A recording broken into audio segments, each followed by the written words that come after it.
So let's start with just what inspired the movie? How did the idea come about? Yeah. So originally born in Australia. Hopefully you can still tell you Americans have jacked up my accent, so thank you for that.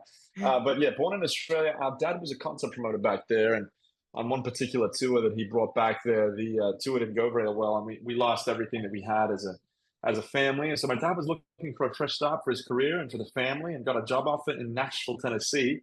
And he thought it would be a good idea to move his six kids and his wife, who was 6 months pregnant at the time, and that's exactly what we did. But soon after we arrived in Nashville, my dad lost that job, and so we're straight on the other side of the world. No friends, no family. We were sleeping on beds made out of clothes, and didn't have any way for our little sister. I'd say born in a hospital, didn't have a car. I mean, the list went on and on and on. And and there's yeah, so many more things to it than that. But I've told that story a lot at concerts, and I don't want to give away the entire movie, but I've told that story in a way that people have been like, "Man, you guys should write a book." And the truth is, Joel and I were homeschooled, so we don't read or write very well. And so we thought maybe we could make a movie instead. And the heartbeat behind the movie actually really is this. I mean, I believe in the power of family. I think family is more powerful today than ever in the history of the world, but yet we don't value it like we should. And Mother Teresa says, if you want to change the world, go home and love your family. And I think that's actually really the blueprint behind the film.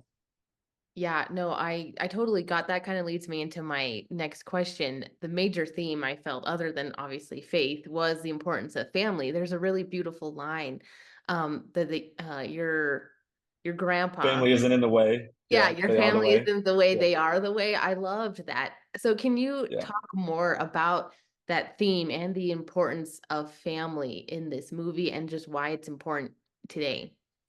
Yeah, like one thing I find amazing about when you read the Bible, like when you read the Bible, you don't, thinking of today's day and age where we put so much trust and faith in governments, right? We have a lot, and in some cases, our governments, though it's challenging at times, for the most part, do a relatively good job of giving us freedom. They protect us, but you don't ever find the framework of government in the Bible, but you do get the framework of family in the Bible. So what that tells me is God's true intent for people is to belong and have healthy families. He loves family. You even think of all of the illustrations that are mostly used. It's the father, the son. It's all of these things. It's all family.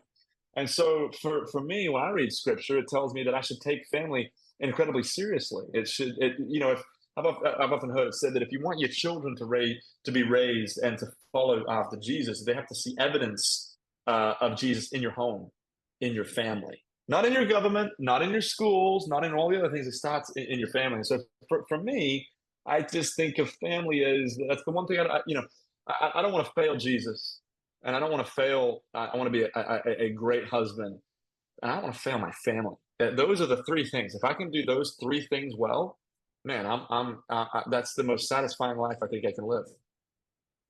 Yeah, absolutely. And you're so right. And the family, I feel like, is constantly under attack right now. Yeah.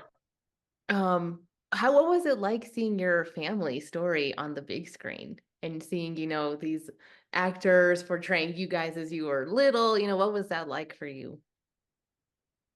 Yeah, I mean it's a little odd, right? It's you don't ever think that you're living a movie when you're living it. Mhm. This is something this is just my childhood. There wasn't anything. We weren't trying to do anything special. We were just a family that had a great love for each other, a great love for Jesus, prayed for things, saw things take place, and so I think in some cases, it's there's some sort of therapeutic kind of sense to rewatching some of these things, reliving them. I think particularly for my parents, I've always we've had a lot of people say, "Well, Luke, how can you produce the film? How can you be objective when it's your family story?" And I'm like, "Well, because it's really my parents' story. It's like I've told this story from stage for so many years. I know the beats and I know the things that move people. I know the story, and I think in some cases because I'm a child of the parents that were telling their story that I can even have more objective because it needs to be interesting to me and I've lived the story. And if it's not interesting to me, it's not going to be interesting to anybody else because if it's not, I've heard it thousands and thousands of times. And so I think that, this thing of being able to look at yourself as an actor portraying you, it's a little bit different. It doesn't feel real.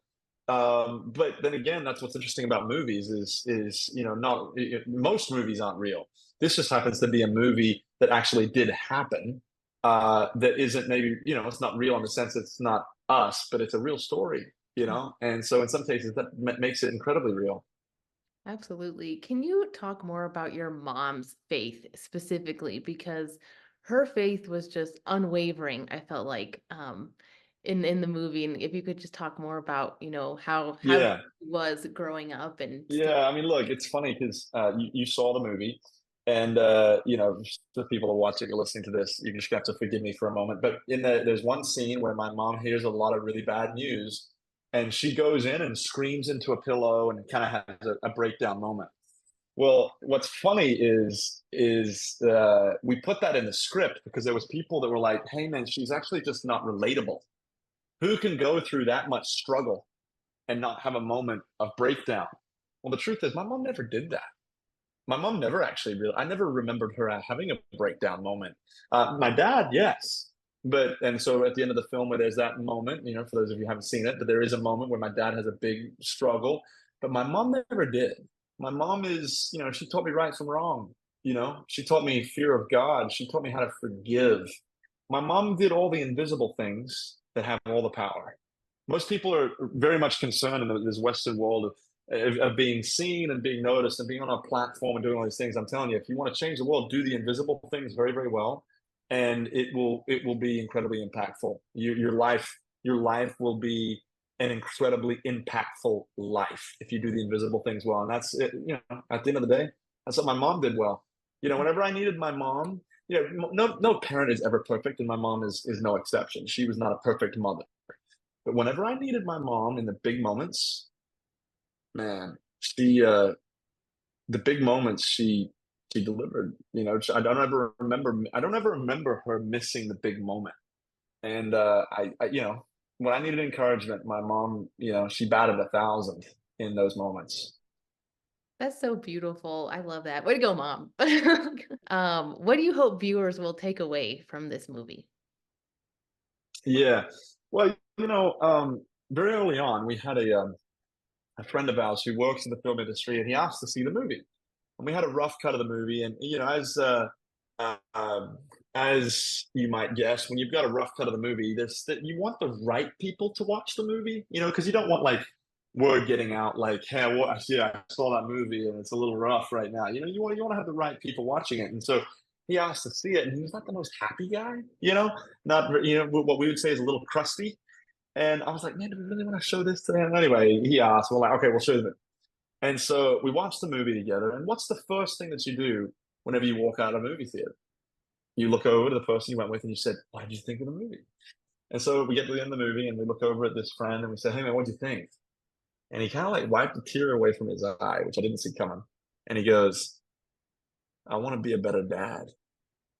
And my hope is that that's what people, particularly fathers, they'll go back and they'll say, "I want to be a better dad." I hope that mothers see that all of the unseen things that they do, they matter, that they're changing the next generation, and that God sees those things.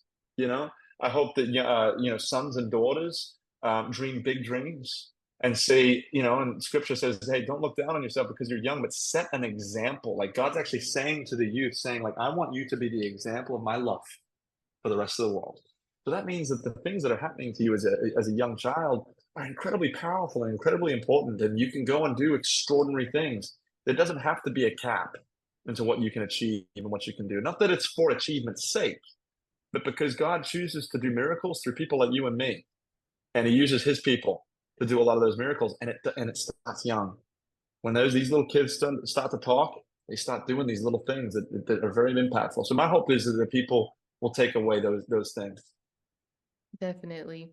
Thank you so much, Luke. Those were all my questions. Again, we loved the movie. We're gonna tell everybody to go watch it. We'll probably go see it in theaters again.